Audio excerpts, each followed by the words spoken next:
Good morning, नमस्कार, सुप्रभात। आप देख रहे हैं न्यूज 18 राजस्थान। मैं हूं आपके साथ मनुराज सक्सेना। नमस्कार, मैं हूं आपके साथ ममता तिवारी। शुरुआत करते हैं। सबसे पहले बड़ी खबर ईआरसीपी से जुड़ी आपको देंगे, जहां पर PM Modi PKC ERCP project का शिलान्यास करने वाले हैं। भजनलाल सरकार के 1 वर्ष के कार्यकाल पर पीएम सौगात देंगे। 15 दिसंबर को पीएम मोदी पीकेसी ईआरसीपी का शिलान्यास करेंगे। शिलान्यास की तैयारियों में सरकार पूरी तरह से जुटी हुई नजर आ रही है। ईआरसीपी प्रोजेक्ट्स पर 45,000 करोड़ का खर्च आएगा। आपको बता दें कि बड़ी उपलब्धि के तौर पर सरकार हमेशा हर मंच से इसे गिनाती हुई आई है और हमेशा से ये तय ही था कि ईआरसीपी का जब शिलान्यास होगा तो प्रधानमंत्री को अप्रोच किया जाए, प्रधानमंत्री के हाथों ये सब कुछ संभव हो, क्योंकि केंद्र की भी इसमें बहुत बड़ी भूमिका थी। लिहाजा अब ये तय हो गया है कि प्रधानमंत्री मोदी पीकेसी ईआरसीपी प्रोजेक्ट का शिलान्यास करेंगे। इसमें खास तौर पर राजस्थान के 12 से 13 जिले हैं जिनको पानी के लिए जो किल्लत होती थी, आखिरकार ईआरसीपी के शिलान्यास के बाद अब ये संभव हो पाएगा कि उन जिलों की प्यास बुझ पाए। भजनलाल सरकार के 1 वर्ष के कार्यकाल पर पीएम मोदी ये सौगात देने वाले हैं। तो कुल मिलाकर 15 दिसंबर को पीएम मोदी ये वक्त, ये दिन जब पीकेसी ईआरसीपी का शिलान्यास होगा। तो ईआरसीपी प्रोजेक्ट पर 75,000 करोड़ खर्च आएगा। ईआरसीपी प्रोजेक्ट बहुत जल्द धरातल के ऊपर नजर आएगा। पीएम मोदी 15 दिसंबर को इस प्रोजेक्ट की सौगात देंगे। बताया जा रहा है कि पीएम मोदी 15 दिसंबर को जयपुर आ रहे हैं और करीब 45,000 करोड़ रुपए की लागत वाले इस प्रोजेक्ट की शिलान्यास करेंगे। न्यूज 18 राजस्थान के लिए सहयोगी दिलीप चेची के साथ रोशन शर्मा की रिपोर्ट। जयपुर से बड़ी खबर आ रही है, जहां पर 4 दिन से सफाई कर्मचारी हड़ताल पर है। बिल्कुल, आपको बता दें यूडीएच मंत्री जावर सिंह खर्रा से करेंगे बातचीत। दोपहर 2 बजे सफाई कर्मी करेंगे मुलाकात। महापौर, निगम आयुक्त भी रहेंगे मौजूद। सफाई कर्मचारियों की हड़ताल चरमराई है। सफाई व्यवस्था शहर के कई इलाकों में गंदगी का अंबार लगा हुआ है।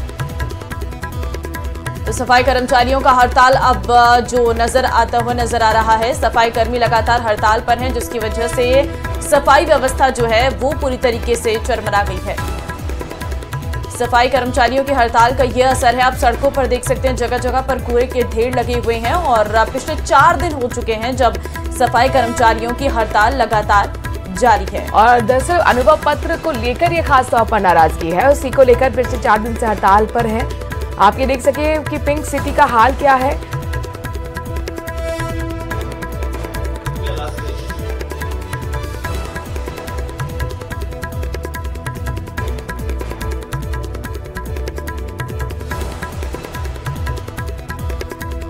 प्रदेश की राजधानी जयपुर में सफाई कर्मचारी हड़ताल पर हैं और सफाई कर्मचारियों के हड़ताल पर जाने के कारण शहर में अलग अलग जगह कचरे के ढेर जो है वो लगे हुए हैं। साफ तौर पर गंदगी का आलम शहर में नजर आ रहा है। इस वक्त हम शहर के सबसे प्रमुख मार्गों में से एक जनपद पर है और यहाँ पर किस प्रकार की तस्वीर है ये आपको दिखाने की कोशिश करते हैं कि यहाँ पर जो है वो कचरे के ढेर जो है वो लगे हुए हैं और ये वो जगह है, ये एजी ऑफिस के बाहर बिल्कुल ये इस प्रकार के गंदगी का।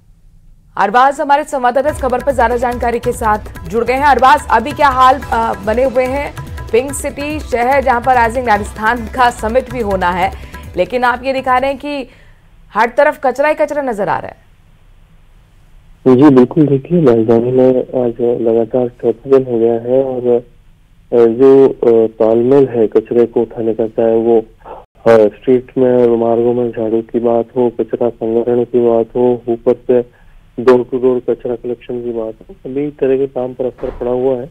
और जो सफाई कर्मचारियों की ओर से इस मामले में लगातार अनुभव प्रमाण पत्र के मामले में मांग की जा रही है कि जो उनकी मांगे हैं समझौता के मुताबिक यह काम किया जाए, लेकिन कई दौरों की वार्ता के बावजूद अभी तक कोई हल नहीं निकला है। कल यूडीएच मंत्री जावर सिंह खर्रा की मध्यस्थता के बावजूद कोई हल नहीं निकला। आज फिर से वार्ता का दूसरा दौर शुरू होगा।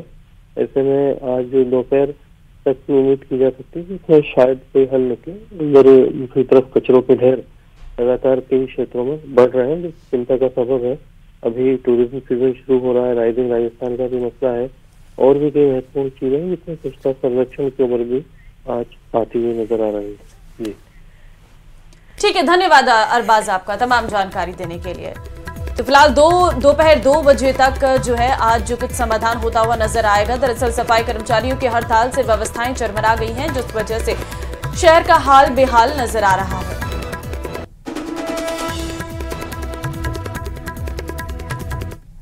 और चलिए आगे बढ़ते हैं, अब खबर अलवर से आपको देंगे, जहां राजकीय बालिका उच्च प्राथमिक विद्यालय में मौजूदा महिला टीचर ने स्कूली बालिकाओं से मारपीट की है। लड़कियों से मारपीट करने वाली महिला टीचर फिलहाल फरार बताई जा रही है। बताया जा रहा है कि घटना के बाद लड़कियां रोते हुए घर पहुंची और अपने अपने परिजनों को मारपीट की सूचना दी। बालिकाओं के परिजन स्कूल पहुंचे और स्कूल में जमकर हंगामा भी किया है। मैं ये अभी स्कूल के पीछे काम कर रहा हूँ, मैं मिस्त्री काम करता हूँ चिनाई का। तो मेरी बच्चे इसी सरकारी स्कूल में पढ़ती है। तो मेरे पास में दोनों बच्चे आई, मेरी एक तानी और ये दिव्या।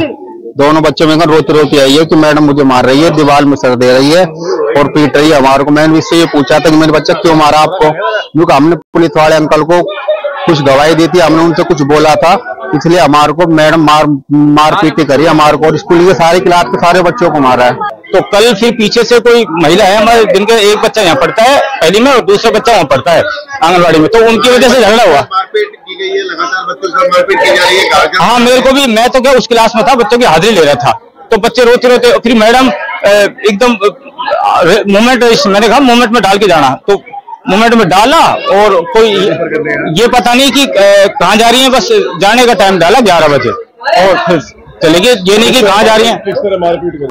सोनी मैम ने मारा। कितने बच्चों को मारा? सब बच्चों को मारा। किस बात को लेकर? हमने पुलिस अंकल से उसकी बात बोल दी, इसलिए। क्या रोज क्या हो रहा है स्कूल में? मारती है रोज। सर वो तो मतलब कि बच्चों का एक तरह का माहौल बना रखा है कि इतनी लड़ाई हो गई, उसके बाद भी ऐसे बोल रही है बच्चों से तालियां बजाओ, कितना अच्छा प्रोग्राम रहा। बच्चों को मारती पीटती हैं, एक एडजस्ट 40 बच्चों को एडजस्ट नहीं कर सकती सर, अगर अपन कोई प्राइवेट स्कूलों में भी काम।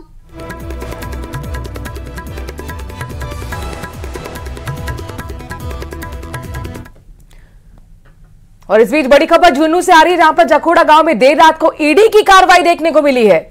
और ईडी की टीम ने सर्च के दौरान कई दस्तावेज जब्त किए हैं। मनी लॉन्ड्रिंग से जुड़े मामलों में ईडी की टीम ने ये कार्रवाई की है। जितेंद्र कस्बा के दिल्ली ऑफिस को भी सीज किया गया है, सूत्रों के हवाले से खबर है। झुंझुनू और जोधपुर के साथ देश भर में 15 जगहों पर जबरदस्त तरीके से कार्रवाई हुई। दुबई से ऐप के जरिए ट्रांजैक्शन हुआ था। जखोड़ा गांव में 2 गाड़ियों में ईडी की 16 सदस्यीय टीम पहुंची। ताबड़तोड़ कार्रवाई गांव के अंदर देखने को मिली है। सर्च ऑपरेशन चलाया गया, कई दस्तावेज इस दौरान जब्त किए गए। तो मनी लॉन्ड्रिंग से जुड़ा ये पूरा मामला है और मनी लॉन्ड्रिंग से जुड़े मामले में ईडी ने ये कार्रवाई की है। जितेंद्र कस्बा के दिल्ली ऑफिस को भी इस दौरान सीज किया गया है। झुंझुनू और जोधपुर के साथ ही देश भर में 15 जगह ऐसी हैं जहां पर कार्रवाई की गई है। दुबई से ऐप के जरिए ये पूरा ट्रांजैक्शन हुआ था। जखोड़ा गांव में 2 गाड़ियों में पहुंची थी ईडी की 16 सदस्य की टीम। तो जखोड़ा गांव में देर रात ईडी की ये कार्रवाई देखने को मिली है, जहां पर 16 सदस्यों की टीम ईडी की गांव में पहुंची है और 2 गाड़ियों में पहुंची थी। और ईडी की टीम ने सर्वे के दौरान कई दस्तावेज भी अपने साथ जब्त किए हैं। मनी लॉन्ड्रिंग से जुड़ा ये पूरा मामला है। आपको बताएं कि दुबई से ऐप के जरिए ट्रांजैक्शन हुआ, जिसके बाद ईडी ने ये जबरदस्त तरीके से 15 जगह पर कार्रवाई की है देश भर के अंदर। इसमें झुंझुनू में भी कार्रवाई हुई है, जोधपुर में भी कार्रवाई हुई है और खास तौर पर ये जो गांव आपको जखोड़ा दिखा रहे हैं, यहाँ देर रात तक ईडी का एक्शन जारी रहा। अजमेर शरीफ दरगाह को शिव मंदिर बताने वाली याचिका को निचली अदालत ने स्वीकार कर लिया है, जिसके बाद कोर्ट ने सभी पक्षों को दरगाह कमेटी, अल्पसंख्यक मंत्रालय और एएसआई को नोटिस जारी कर जवाब मांगा है। इस मामले में अगली सुनवाई 20 दिसंबर को तय हुई है, लेकिन उससे पहले ही इस मुद्दे पर जबरदस्त तरीके से राजनीतिक वार और पलटवार का दौर शुरू हो गया है।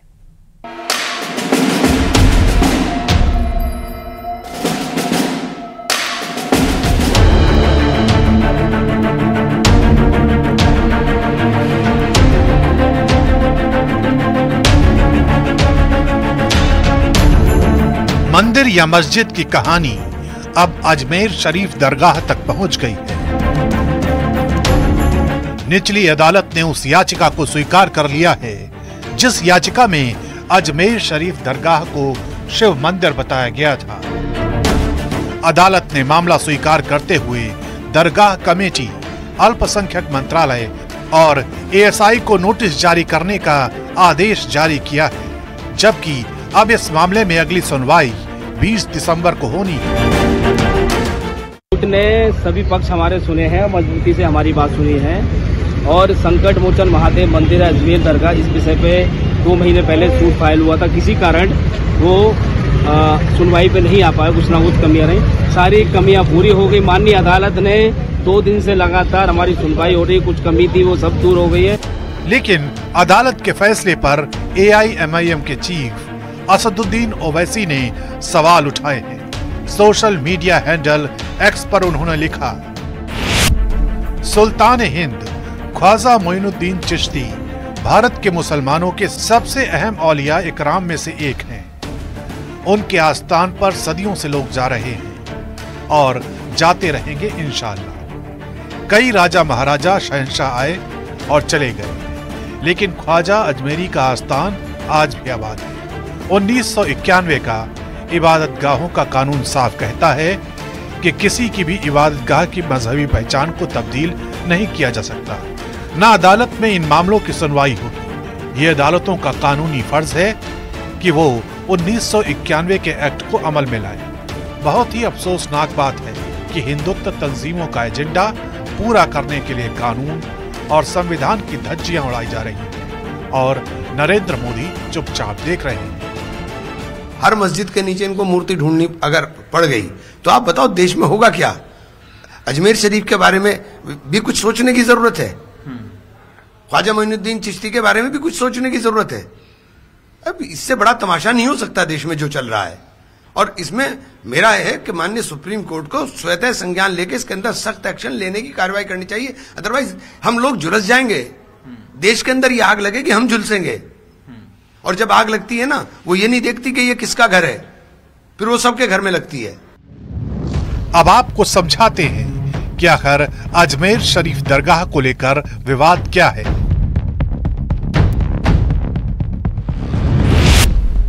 हिंदू पक्ष ने दरगाह की जगह शिव मंदिर होने का दावा किया है। हिंदू सेना के अध्यक्ष विष्णु गुप्ता ने कोर्ट में याचिका दायर की है। कोर्ट ने अजमेर दरगाह का ASI सर्वे कराने की मांग की है। दरगाह में मौजूद ढांचों को भी पुराने मंदिर का हिस्सा बताया गया है। हिंदू पक्ष ने कोर्ट में दाखिल याचिका में 1911 में लिखी हरविलास शारदा की किताब का जिक्र किया है। हिंदू पक्ष ने अजमेर दरगाह के तहखाने में गर्भगृह होने की बात कही है। दावा है कि दरगाह परिसर में मौजूद 75 फीट लंबे बुलंद दरवाजे के निर्माण में मंदिर के मलबे के अंश हैं। याचिका के जरिए दरगाह शरीफ के सर्वे की मांग की गई है। यही वजह है कि अजमेर शरीफ दरगाह के दीवान जैनुल आबिदीन के बेटे नसीरुद्दीन चिश्ती ने याचिका पर अपना ऐतराज जताया है। साथ ही कहा है कि ये याचिका सस्ती लोकप्रियता हासिल करने की कवायद है। ये जो नई परिपाटी डाली जा रही है कि हर दरगाह और हर मस्जिद में मंदिर होने का दावा किया जा रहा है। अभी रिसेंटली हमने संभल में देखा, बहुत दुर्भाग्यपूर्ण घटना थी, 4-5 बच्चे वहाँ शहीद भी हुए। जिसकी निंदा की जाए उसकी कड़े शब्दों में कम है। हिंदुस्तान की अजमेर शरीफ की जो दरगाह है वो तमाम मज़हब के मानने वालों की अकीदत का एक मरकज़ है।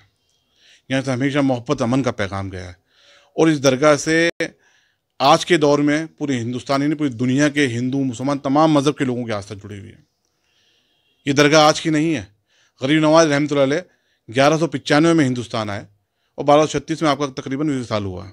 उसके बाद में दरगाह बनाई गई, पूरी समय समय पे इसका निर्माण होता रहा। हज़रत ख्वाजा मोइनुद्दीन चिश्ती रहमतुल्लाह अलैह की दरगाह में मंदिर है और कोर्ट ने उसे एक्सेप्ट कर लिया, तो हम तो खैर ये मान के चल रहे थे, क्योंकि अभी संभल में जो शाही मस्जिद में एक पिटीशन फाइल की गई 1:30 बजे और 3:30 बजे कमिश्नर अपॉइंट हो गया और शाम को ही कमिश्नर सर्वे करने चला गया DM और SP को लेकर और तमाम अमले को लेकर। रिपोर्ट भी बनी। उसके बाद 3 दिन बाद नारे लगाते हुए आए और फिर जो हुआ आपके सामने, कभी मथुरा, कभी काशी, कभी बाबरी मस्जिद के फैसला आने के बाद, जबकि हमने कड़वा घूंट पिया था और मान लिया था देश हित में ये सोच रहे थे कि अब कुछ नहीं होगा, लेकिन ये तो थमने का नाम नहीं ले रहा।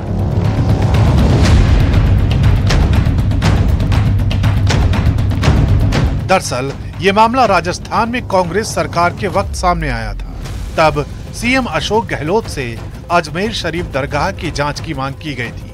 तर्क दिया गया था कि दरगाह की खिड़की पर स्वास्तिक के निशान मिले हैं। हालांकि उन दावों की पुष्टि नहीं हो पाई।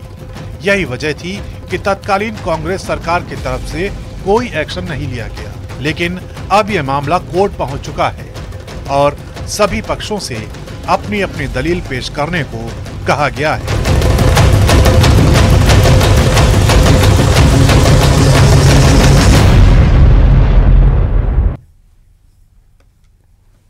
खबरों में आगे बढ़ते हुए एक और बड़ी खबर का रुख करते हैं। जयपुर से बड़ी खबर है। दरअसल सरकार के 1 साल पूरे होने पर मुख्यमंत्री आज मंथन करेंगे, विचार करेंगे। सुबह 11 बजे का समय रहेगा जब सीएम भजनलाल शर्मा बैठक करेंगे। सरकार के 1 साल पूरे होने पर कार्यक्रमों को लेकर ये मीटिंग होगी।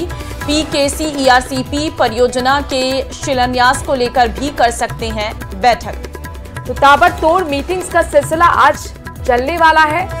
पीकेसी ईआरसीपी परियोजना के शिलान्यास को लेकर जो कार्यक्रम बन रहा है 15 दिसंबर का, उसको लेकर भी माना जा रहा है कि तैयारी को लेकर बैठक हो सकती है। साथ ही सरकार के 1 साल पूरे होने पर अलग अलग कार्यक्रम पूरे प्रदेश में होने हैं। आखिरकार किस तरीके से वो कार्यक्रम आयोजित हो, इसको लेकर भी मीटिंग होगी। 11 बजे बताया जा रहा है मुख्यमंत्री भजनलाल शर्मा मीटिंग करेंगे।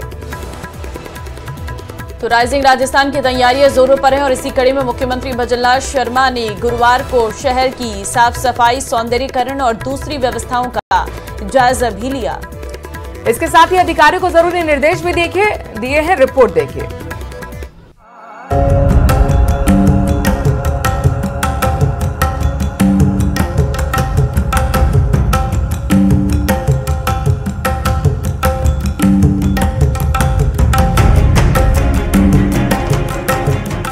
राजस्थान में संभावनाएं अपार, उम्मीदों को मिलेगा नया विस्तार।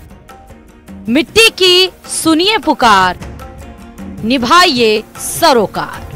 सभी को आमंत्रित करना चाहते हैं कि वो आए और हमारे वो अपना नामांकन उसमें करें और आराम से उसमें अपनी सहभागिता निभाएं। हमें सभी को आमंत्रित किया है। विकास का स्वप्न शून्य में नहीं बल्कि धरातल पर उतरकर ही साकार किया जा सकता है। तस्वीरें राजधानी जयपुर की हैं। दरअसल सूबे की सरकार राइजिंग राजस्थान को सफल बनाने की तैयारियों को अंतिम रूप दे रही है। इस सिलसिले में गुरुवार को सीएम भजनलाल शर्मा ने सीतापुर, जवाहर सर्कल, जीआरएन मार्ग का जायजा लिया। सीएम ने शहर की साफ सफाई, ब्यूटिफिकेशन और दूसरी व्यवस्थाओं का जायजा लिया। राजस्थान जो 9, 10, 11 दिसंबर को होने वाला है, उसकी तैयारी की जायजा लेने के लिए हम लोग आए हैं। आप सभी को पता है कि सरकार ने पहले साल में ही राइजिंग राजस्थान का प्लान किया है और आप देख रहे हैं कि राइजिंग राजस्थान में हमारे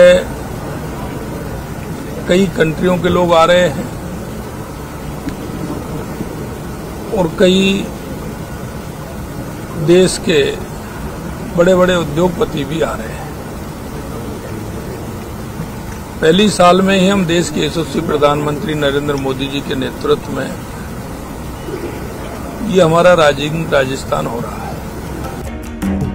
सीएम ने कहा कि सम्मेलन में होने वाले निवेश करारों से राजस्थान अक्षय ऊर्जा, खनन, पर्यटन, ऑटोमोबाइल सहित विभिन्न क्षेत्रों में विकास के नए आयाम स्थापित करेगा और विश्व भर में निवेश के प्रमुख केंद्र के रूप में स्थापित होगा। सबसे बड़ी खास बात यह है कि राजस्थान के अंदर अपार संभावना है और इन अपार संभावनाओं को देखते हुए हर क्षेत्र में राजस्थान को आगे लाने के लिए और जो संकल्प पत्र के अंदर राजस्थान में भारतीय जनता पार्टी ने जो वायदे किए थे,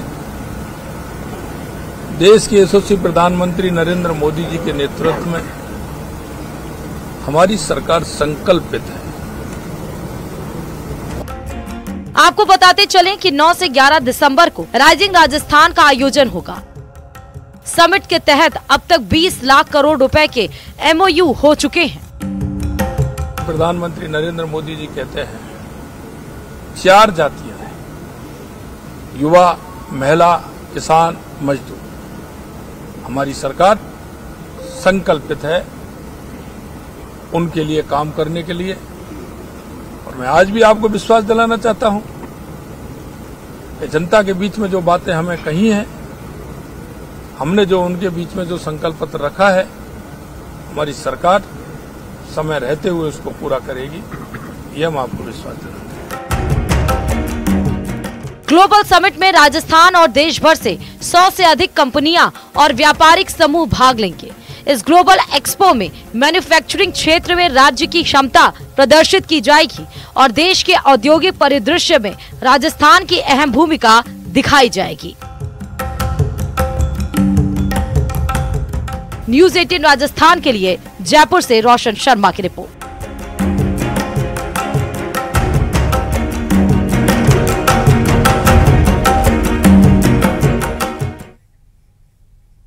और बीकानेर से बड़ी खबर आपको देंगे, जहां पर कारखाने में भीषण आग लगी है। पुरानी चुंगी चौकी के पास कारखाने में ये आग लगी है। दमकल की गाड़ियों ने आग पर काबू पाया। बंगला नगर क्षेत्र में रिहायशी इलाके में चल रहे कारखाने में आग लगी। प्रशासनिक अनदेखी से लोगों में जबरदस्त गुस्सा भी देखने को मिला है। बीकानेर से बड़ी खबर है, जहां पर अग्नि तांडव देखने को मिला। ये कारखाना जहां पर भीषण आग लग गई। पुरानी चुंगी चौकी के पास कारखाने में आग लगी। दमकल की गाड़ियों ने पहुंचकर आग पर काबू पाया है। ये रिहायशी इलाका है जहां पर कारखाने चल रहे हैं। बंगला नगर ये क्षेत्र है और ऐसे में प्रशासनिक अनदेखी को लेकर लोगों में गुस्सा है कि रिहायशी इलाके में आखिरकार कैसे कारखाने चल रहे हैं और इतनी बड़ी चूक कैसे हुई। तस्वीरें भी सामने आई हैं, जहां पर देखिए किस तरीके से अग्नि कांड देखने को मिल रहा है, अग्नि तांडव देखने को मिल रहा है। दूर दूर तक धुआं आसमान में नजर आ रहा है। तो फिलहाल प्रशासनिक अनदेखी से लोगों में यहां पर गुस्सा देखने को मिल रहा है। बंगला नगर क्षेत्र में रिहायशी इलाका ये है जहां पर ये कारखाने चल रहे हैं और इस दौरान जब वहां पर आग लग गई तो आप तस्वीरों में देख सकते हैं किस तरीके से धुआं उठता हुआ नजर आ रहा है। ये अपने आप में बड़ी लापरवाही है जिसको लेकर लोगों में खास तौर पर गुस्सा भी देखने को मिल रहा है, क्योंकि किस तरीके से ये आग का तांडव है वो आप इन तस्वीरों में भी साफ देख सकते हैं। कारखाने में भीषण आग लगी है और भीषण आग का तांडव देखने को मिल रहा है।